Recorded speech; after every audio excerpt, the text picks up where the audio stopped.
All right, first thing we're gonna do for building this garden bed is laid down some cardboard. It's been laid out about 5 feet wide and 20 feet long.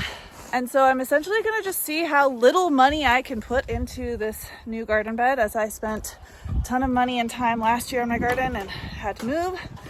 So come into the chicken coop, the party coop, and I'm gonna go ahead and dig up the floor. That's a ton of wood chips, composted chicken manure, and yeah. Oh, there's an egg on the ground. What the fuck? Oh. Yeah, and didn't even put it in the nest. All right, I'm gonna get to shoveling, and let's see how much chicken manure I can get in this raised bed, or this new garden bed. I got sidetracked, and I remembered that there was a pile of what I thought were logs behind this lilac bush. Well, lilac over here, and I'm not sure what that is. So we are gonna do modified Hugelkultur bed, baby, just like Cat Lady. So this is gonna retain water, hold more moisture, same thing, say the same thing different, and feed the fungus. Reduce my inputs because I'm trying to go as cheap as possible. So we've got the free cardboard, the free wood, the free chicken manure. I've got a bale of straw, Timothy grass, and alfalfa, I think. So that'll add some nitrogen. Remember, it's higher in nitrogen. So yeah, let's keep going.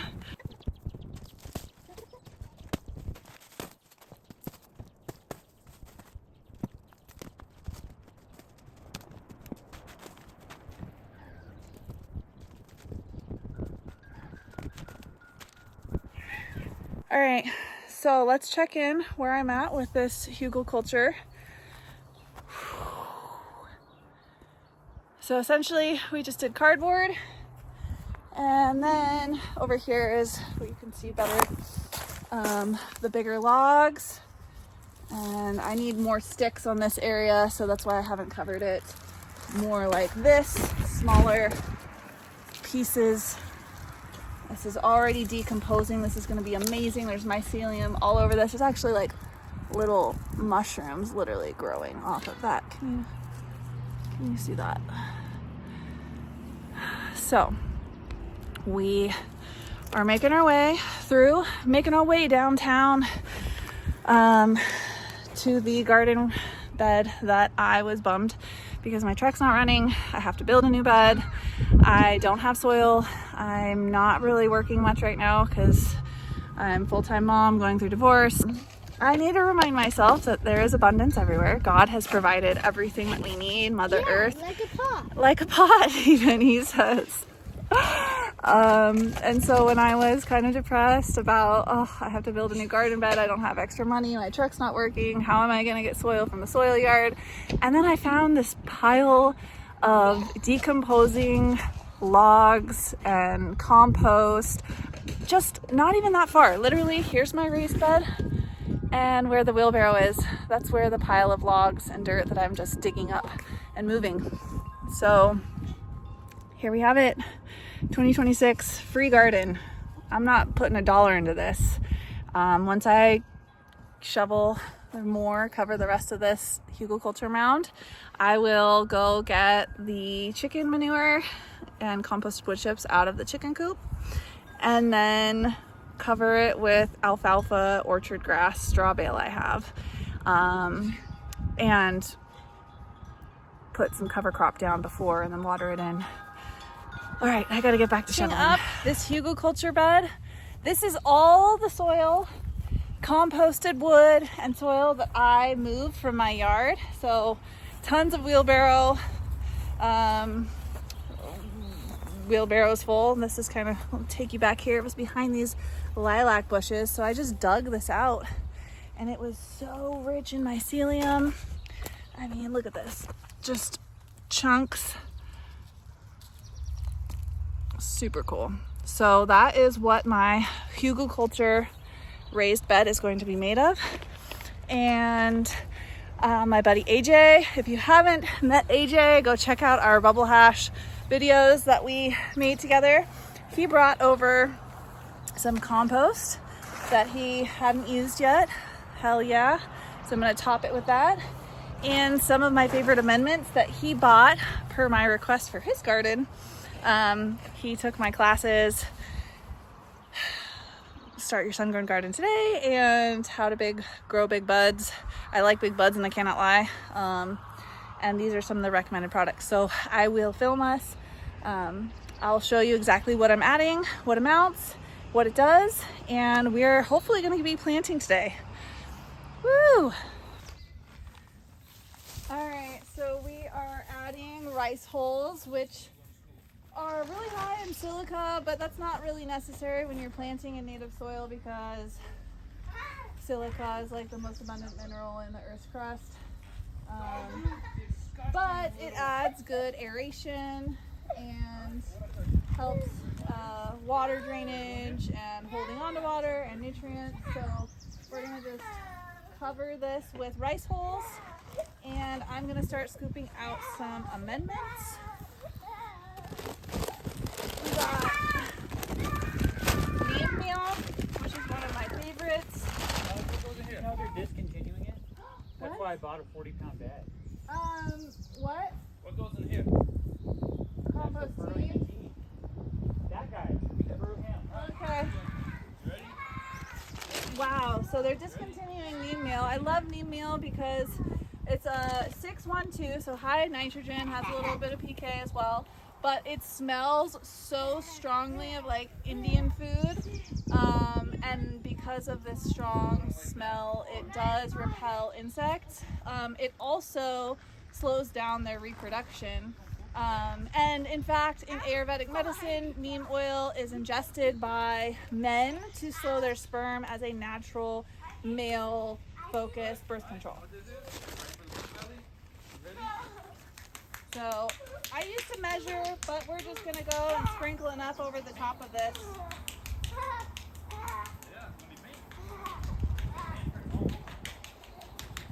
It smells so good. It makes me want to go to India oven.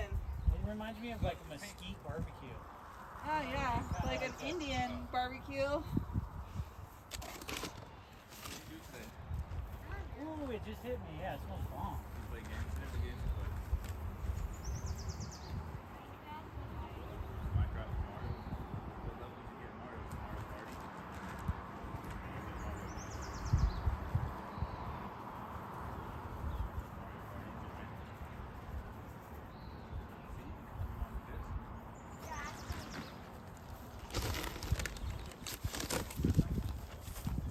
You want more or is that good?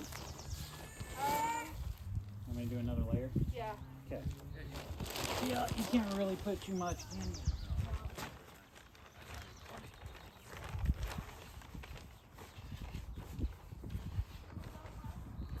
No, I bought this bag 2 years ago and I've used it for my indoor, my outdoor. Freaking get so far with it. That's crazy. I use one bag for like Deal. I had a lot, but I don't put any hummus or perlite. Oh, gotcha. Yeah, see, I got a bunch of hummus in there too. Sometimes I do a little hummus, just definitely no perlite. Yeah, I did not go for it. There's actually some hummus in that white bag. Okay. It's not much though. Enzo just told me your secret What's my secret? that you use for deodorant. Yep. Extra onions.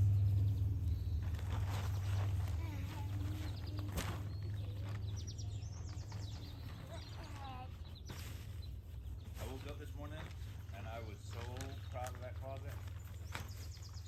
Yeah? Yep, I really like it. Good. Whatever.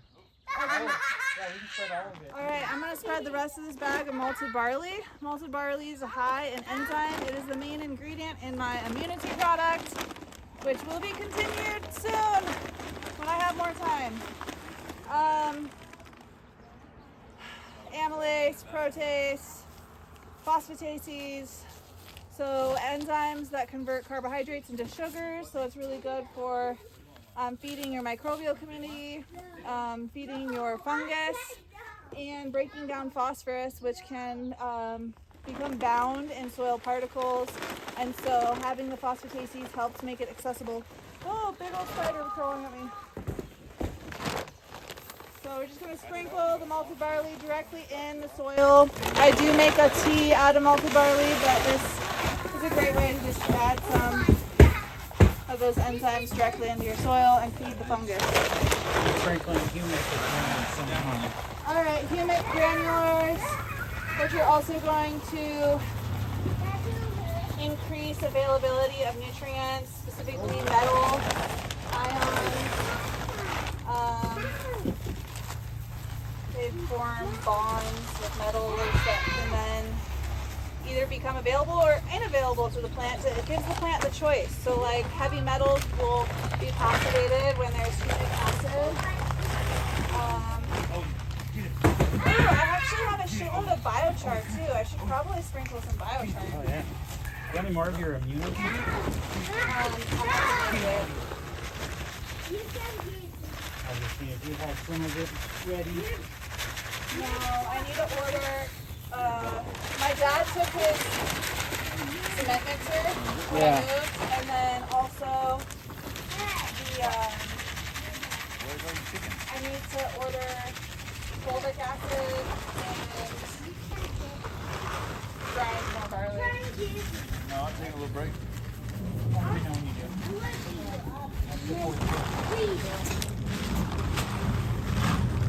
Are you asking me where my chickens are? Okay. They're in there. They're chilling. Not coming out. They know better. I told you. They haven't laid an egg today or yesterday, so I don't know what's going on. So we got Calphos, rock phosphate, which I love this stuff for phosphorus.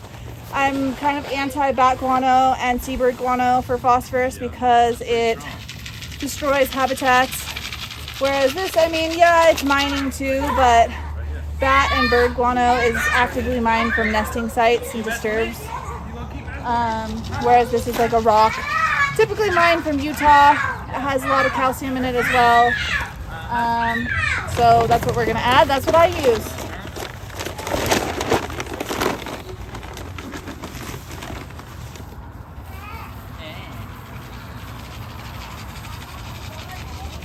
Hard-boiled eggs? I don't know where your hard-boiled eggs are. They're on the table, baby, right there behind you. Crack it, boy. I'm not cracking nothing for you. You are a big boy. I know you know how to do it. Baby. That's why you So like it. glacial rock dust is a great source of micronutrients, pretty much has everything that we need. The difference between glacial rock dust and basalt rock dust is basalt typically has more calcium. Calcium is water soluble, so my assumption is that because the glacier is like water and it's like moving through, that the calcium like moved out of the rock dust, but that's just a idea. That's your theory. Anyway. That's my theory, yeah. Really high in magnesium though, manganese, iron, and other trace minerals. Sulfur, boron. Copper.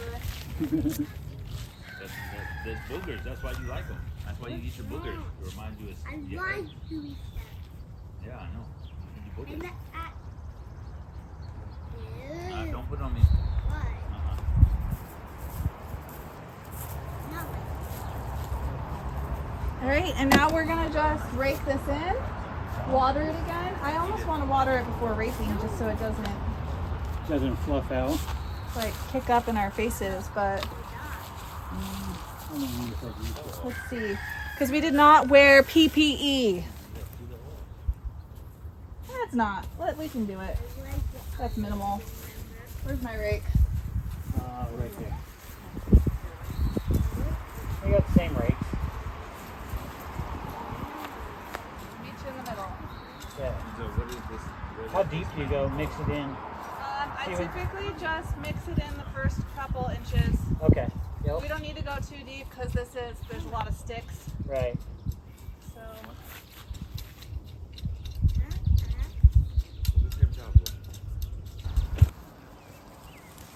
right, for my cover crop seeds this year, I'm going to do a chicken forage blend.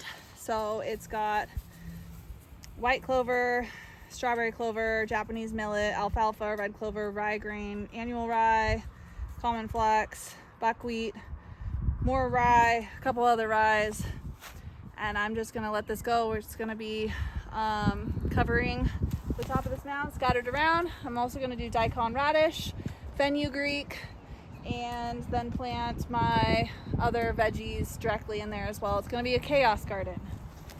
So let's just throw this out here. And the grasses are gonna help stabilize the hugel mound so that it doesn't move a lot.